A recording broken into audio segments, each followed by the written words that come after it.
Breaking news. At 02:19 UTC this morning, a routine deep field calibration run conducted by the James Webb Space Telescope triggered an alert that was never supposed to exist. The signal did not come from a gamma-ray burst or a supernova or even a gravitational wave event. It came from empty space, from a region of the sky we believed we already understood. Moments ago, data streamed simultaneously to control rooms in Maryland, Darmstadt, and Toulouse confirmed something that defies every assumption we have made about the size, structure, and limits of the universe. Today, the impossible just happened. The observable universe just got bigger, much bigger, and this changes everything we thought we knew. If you want to stay ahead of the most important cosmic discoveries unfolding right now, hit like, subscribe, and stay with us, because what I am about to tell you is not speculation. It is measurement. The James Webb Space Telescope is not just another observatory. It is the most powerful time machine humanity has ever built. Operated jointly by NASA, the European Space Agency, and the Canadian Space Agency, Webb orbits nearly 1.5 million kilometers from Earth at the second Lagrange point, shielded from heat, light, and interference. Its primary mirror, stretching 6.5 meters across, collects infrared light that has been traveling for more than 13 billion years.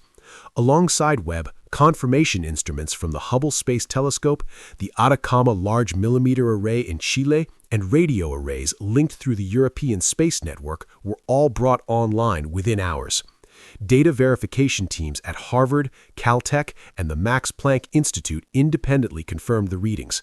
Observations were cross-checked across 3 continents using spectroscopy, redshift analysis, and gravitational lensing models. This was not a glitch. This was not noise. The universe itself had just revealed a scale we were never meant to see. To understand why this moment matters, we need to rewind the clock. 48 hours before the alert, Webb was conducting a standard deep field survey in the near-infrared spectrum, targeting a region near the constellation Fornax.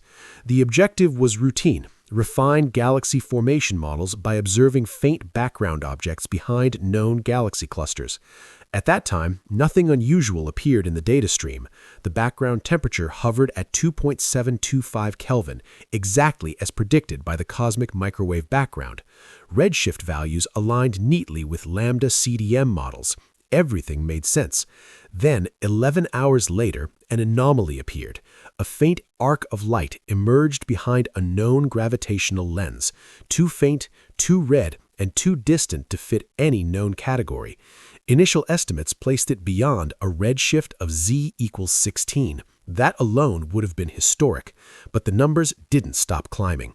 6 hours after that, the signal intensified. Webb's near-infrared spectrograph recorded a spectral signature stretched so far into the infrared that it suggested light emitted less than 200 million years after the Big Bang. Yet even that interpretation failed.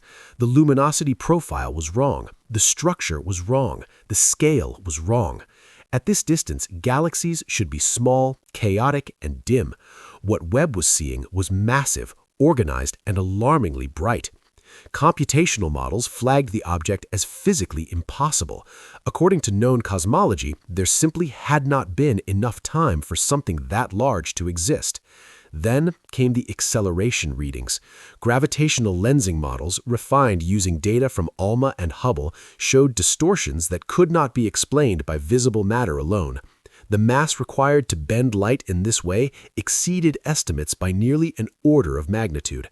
Dark matter models were adjusted, then adjusted again. Still not enough. At this point, the team realized they were not looking at a single object.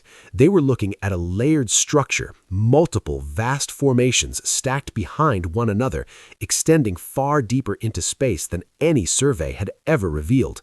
At 03:41 UTC, Webb's mid-infrared instrument detected a second anomaly, a uniform thermal signature across an enormous region of space.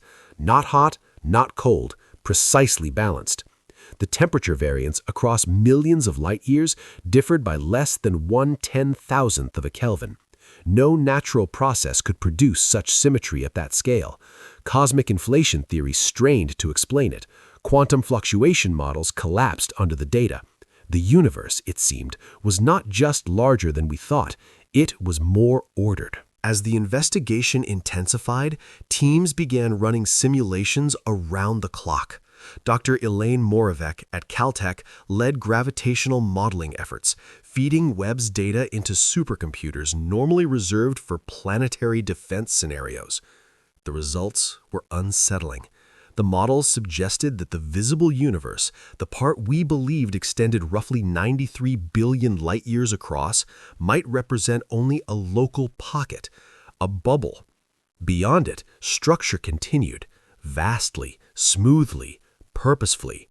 Dr. Kenji Aramoto at the University of Tokyo compared the findings to discovering that Earth was not a planet, but a grain of sand on an endless beach.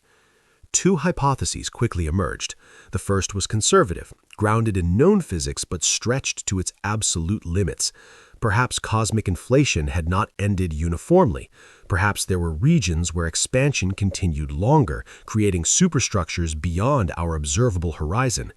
In this model, what Webb detected was light leaking in from a neighboring inflationary domain, warped through exotic gravitational effects.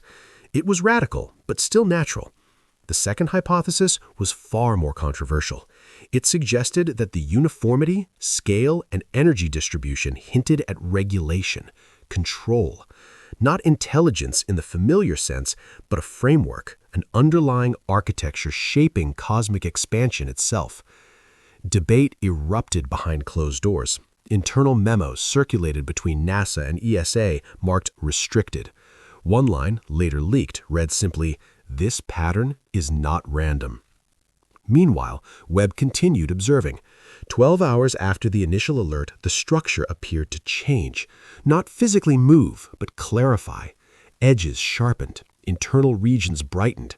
Spectral lines shifted in a synchronized manner, pulsing every 4.2 hours, prime intervals. No astrophysical process is known to pulse entire galactic-scale regions in mathematical precision. Then something vanished. A segment of the structure measuring nearly 300 million light-years across simply disappeared from all wavelengths. Infrared, radio, optical, gone. No collapse, no explosion, just absence. When it reappeared 9 hours later, its spectral fingerprint had changed.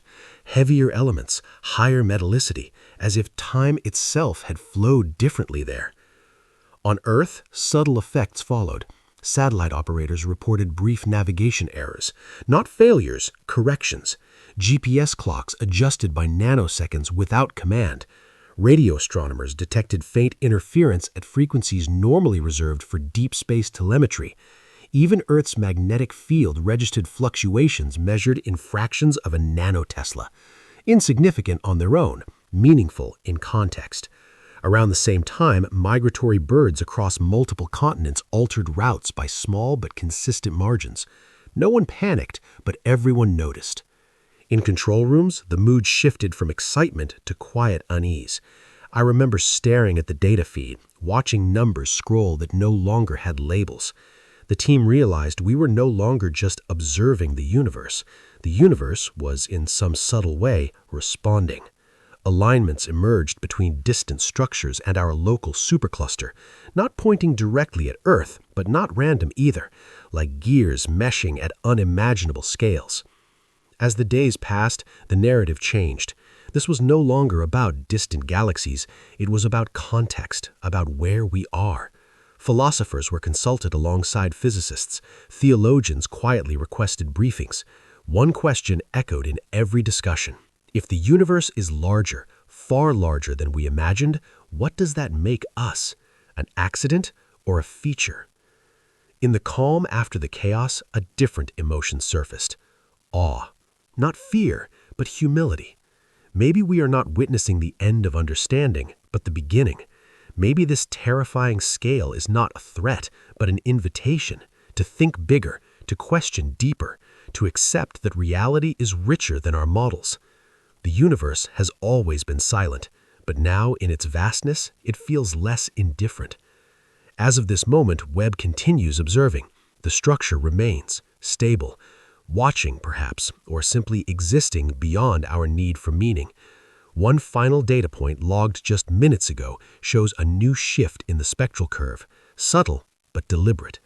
The story is not over, not even close. So stay with us, subscribe for the next update, because the universe just got a lot bigger, and we are only beginning to understand what that means.